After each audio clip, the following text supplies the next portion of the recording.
당신주의 감정 수업 12번째 회한 무력감을 반추하도록 만드는 때늦은 후회. 생각해보면 별일도 아니지만 실제로 일어났을 때 별일인 경우도 있다. 대서양에서 아주 작은 나비의 날갯짓이 태평양에서 모든 것을 쓸어버리는 강력한 태풍을 일으킬 수도 있는 법. 이런 나비 효과가 한때 잘 나가던 멋쟁이 변호사 클라망스에게도 일어났다. 파리에 있던 클라망스가 태풍에 휘말리듯 암스테르담에 있는 우물안 바 멕시코스테에 팽개쳐져 버린 것이다.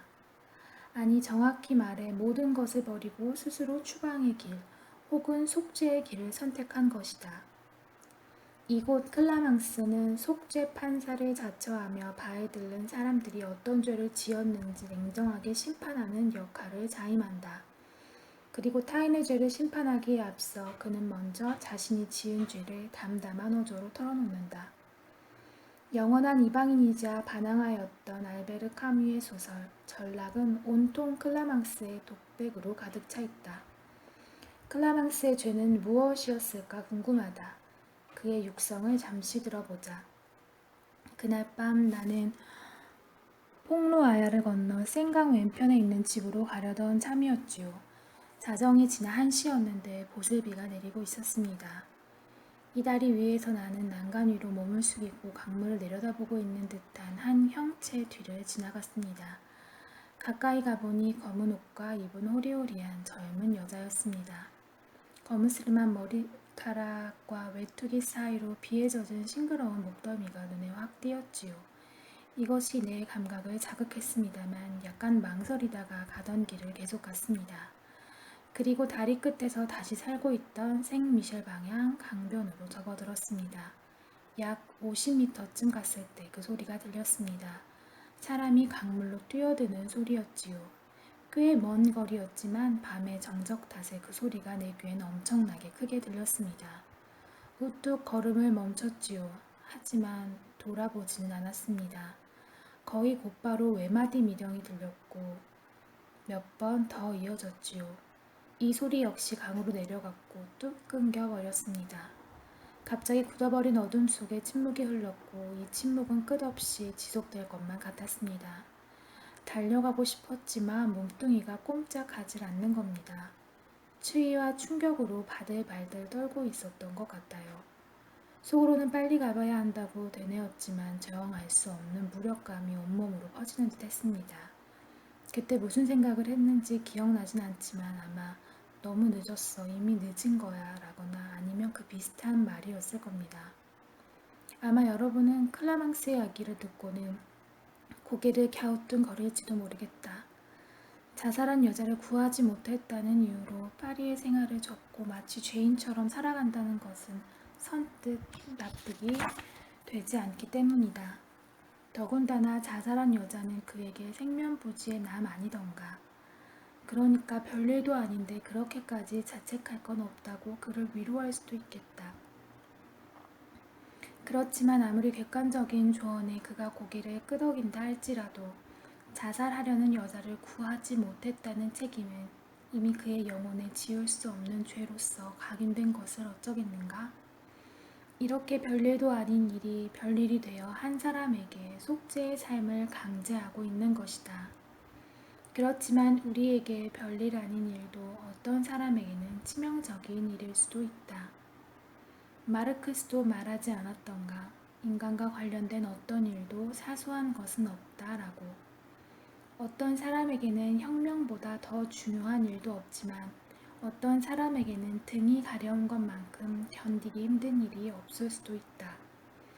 클라막스가 느낀 감정을 회한이라고 해도 좋고 양심의 가책이라고 해도 좋다. 이런 감정을 품는 순간이 오면 그 누구도 다시 봄날을 기대하기 힘든 잿빛 가을의 저주에 갇히게 된다. 이미 엎질러진 물이니 그저 슬픔만이 남을 테니까 말이다. 바로 이것이 스피노자가 말한 회한이라는 감정이다. 회한이란 희망에 어긋나게 일어난 과거 사물의 관념을 동반하는 슬픔이다. 스피노자의 이야기에서 중요한 것은 희망에 어긋나게와 과거 사물이라는 말이다. 자신은 애인이 위험에 빠지기만 하면 언제든 도울 수 있다고 확신에 찬 사람이 있다고 하자. 심지어 그는 애인이 위험에 빠지기를 기다릴 정도다. 위험에 빠진 애인을 구하는 자신의 모습을 꿈꾸면서 말이다.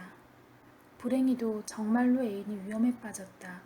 예기치 않게 사기 사건에 말려든 애인에게 경제적 위기가 찾아온 것이다. 자신이 지금까지 모아둔 돈으로 충분히 애인을 구할 수 있었다. 그러나 웬걸 그는 애인을 구하지 못했다. 애인에게 경제적 지원을 해야 한다는 생각에 그는 얼음처럼 굳어버렸던 것이다. 그 결과 애인을 더 이상 쳐다볼 수 없는 난처한 상황에 빠지게 된 것이다. 정말 슬픈 것은 자신이 얼마나 속물이었는지를 자각했다는 점일 것이다. 이런 자각에 눈을 뜬 이상 그가 어떻게 아무 일도 없다는 듯 애인을 계속 만날 수 있겠는가. 클라망스의 경우도 마찬가지였다. 그는 물에 떨어진 여자를 구해야 한다는 무의식적인 소망을 품고 있었다. 좀 더 정확히 말하자면 그는 자신을 기사도로 무장한 멋진 남자라고 믿었던 것이다. 나는 우리 사회에서 야망을 대신하고 있는 탐욕을 늘 가소롭게 여겼습니다. 더 높은 목표를 지향하고 있었거든요. 클라망스 자신의 고백에 따르면 그는 여자와 정의를 동시에 사랑하는 균형 잡힌 인간이자 너무나 많은 자질을 지니고 있는 선택받은 자로서의 삶을 살아왔다. 그는 말 그대로 허공을 날아다닐 만큼 자아도취에 빠진 인간이었다. 어쩌면 이런 자신감이 그를 변호사로 만들었는지도 모른다. 그렇지만 한 여자가 차가운 생강에 떨어지는 사건을 접하는 순간 그는 얼음이 되어버렸다. 위기에 빠진 사람을 구하려는 생각, 아니 희망이 허위로 드러날 때 그 얼마나 참담한 심정이었을까. 법정에서 편안하게 사람들을 변호하는 자신의 모습이 얼마나 부끄러웠겠는가 말이다. 그런 희망이 이렇게 좌절되지 않았다면 좋으련만, 자신의 믿음이 시험대에 오르지 않았다면 지금 그는 법정에서 더 당당하게 변호하는 자신의 모습을 꿈꾸는 것만으로도 행복해하고 있을 텐데, 그렇지만 현실은 완전히 달랐다. 차가운 생강에 뛰어든 어느 여인은 그를 시험했고 그는 그 시험에 통과하지 못했다. 애초에 클라망스가 위험에 빠진 사람을 구하려는 희망을 품지 않았다면 그에게 회한 같은 게 깃들 리도 없다. 그냥 생계를 위한 직업으로 변호사를 선택한 거라면 생강에 뛰어든 여자를 구하지 못한 것에 회한을 품을 리 없다는 뜻이다. 바로 여기에 당시 클라망스가 느꼈던 무력감, 다시 말해 위기에 처한 사람을 구하려는 생각은 품었지만 몸은 움직일 수 없었던 무력감의 실체에 대한 실마리가 있다. 자신의 무력감이 적나라하게 드러나는 슬픔만큼 비참한 경험이 또 있을까? 스피노자에 따르면 기쁨이란 자신의 힘이 증진되었다는 느낌에서 오는 감정이라면, 슬픔은 이와는 반대로 처절한 무력감에서 유래하는 감정이다. 그러니 회한이라는 감정은 얼마나 무서운가?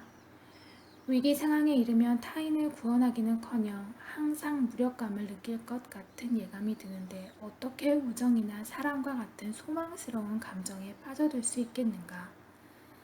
센강에서 느낀 무력감에 대한 회한이 클라망스의 내면을 어찌나 무겁게 짓누르고 있는지, 그는 배에서 쓰레기가 버려지는 장면마저도 누군가가 물에 뛰어드는 것으로 보일 정도였다. 나는 산 가판 위에 있었습니다. 갑자기 저 멀리 검푸른 바다 위에 검은 점 하나가 보이더군요.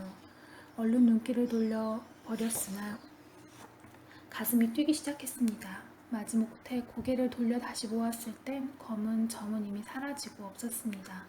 하마터면 바보같이 소리를 질러 도움을 청할 뻔했던 거지요. 그런데 그 순간 그 점이 다시 나타났습니다.